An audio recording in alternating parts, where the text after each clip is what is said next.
Jadi hari ini kita belajar saudaraku dari firman Tuhan, ya, bahwasanya semua pencapaian-pencapaian atau goal-goal dalam hidup kita, ya, biarlah itu sesuai dengan kehendak Tuhan.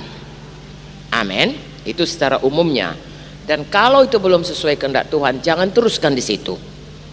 Biar kita evaluasi lagi, ya, kita cek lagi, kita luruskan lagi, sehingga setiap hari, ya, setiap minggu, setiap tahun, sepanjang hidup kita, ya, kita tetap menuju kepada goal yang ditetapkan Tuhan bagi kita masing-masing.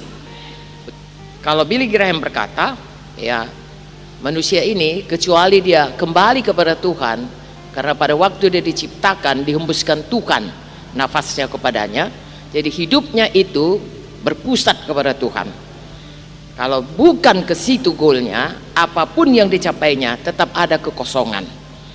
Ya, banyak orang berpikir, aku kalau nanti sudah lama hidup, akhir-akhir hidupku biarlah aku hidup senang, tidak ada persoalan karena semua udah cukup, uang udah cukup, ini udah cukup.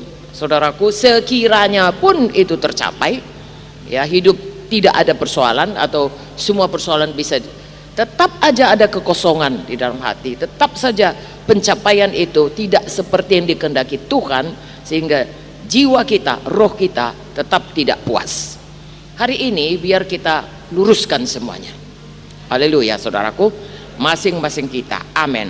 Dan kita melihat dari firman Tuhan bagaimana seorang yang sebenarnya dia, kalau dilihat dari dunia pun dia sudah berhasil, dan kalau dia secara rohani pun sebenarnya dia orang yang berhasil, tetapi dia meluruskan jalannya.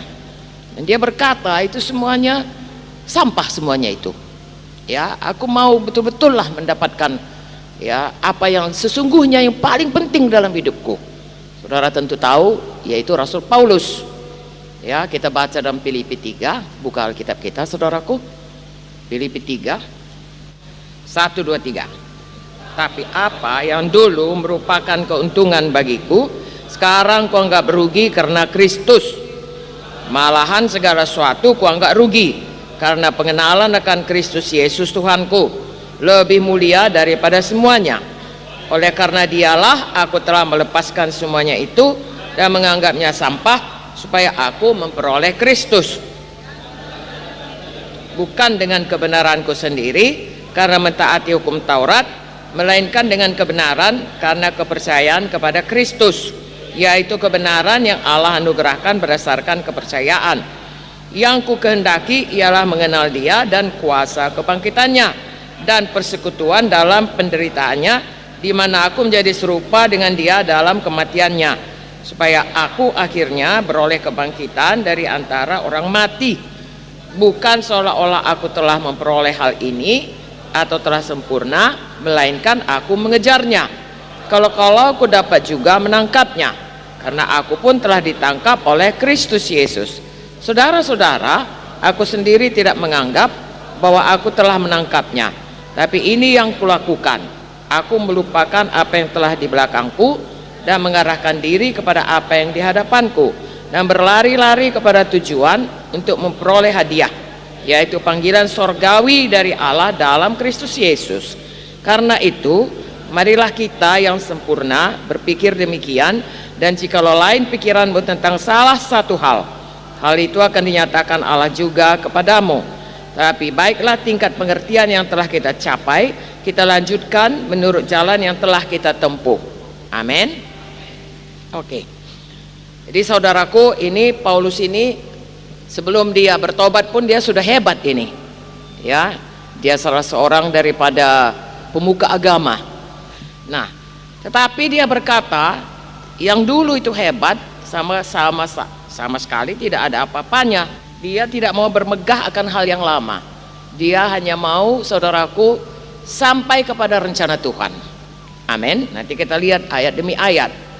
Memang Tuhan berkata, saudaraku, kalau kita bermegah, janganlah bermegah, ya, mengenai apapun di dunia ini, walaupun semua orang mengejarnya. Kalau kita bermegah, hendaklah kita bermegah karena Tuhan. Di mana itu dituliskan? Yeremia 9, ya. Mari kita baca ayat 23, kuat-kuat. Beginilah firman Tuhan, janganlah orang bijaksana bermegah karena kebijaksanaannya, janganlah orang kuat bermegah karena kekuatannya, janganlah orang kaya bermegah karena kekayaannya. Tapi siapa yang mau bermegah, baiklah bermegah karena yang berikut, bahwa ia memahami dan mengenal aku, bahwa akulah Tuhan yang menunjukkan kasih setia, keadilan dan kebenaran di bumi. Sungguh semuanya itu kusukai. Demikianlah firman Tuhan. Amin. Ini sejalan dengan yang kita baca tadi. Amin. Ya, bukan salah saudaraku punya banyak medali karena misalnya juara olimpiade, bukan salah kaya. Amin saudaraku. Bukan salah banyak titel, pintar. Tapi yang dikatakan janganlah ya bermegah karena itu, tapi bermegahlah karena mengenal Tuhan. Jadi kalau mau bermegah, bermegahlah karena Tuhan. Haleluya. Jadi kalau punya goal, punyailah goal karena mengenal Tuhan. Ya, punyailah goal apapun goalnya karena kita lebih mengenal Tuhan.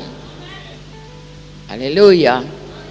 Dengan kata lain, lebih dekat sama Tuhan, lebih intim. Haleluya.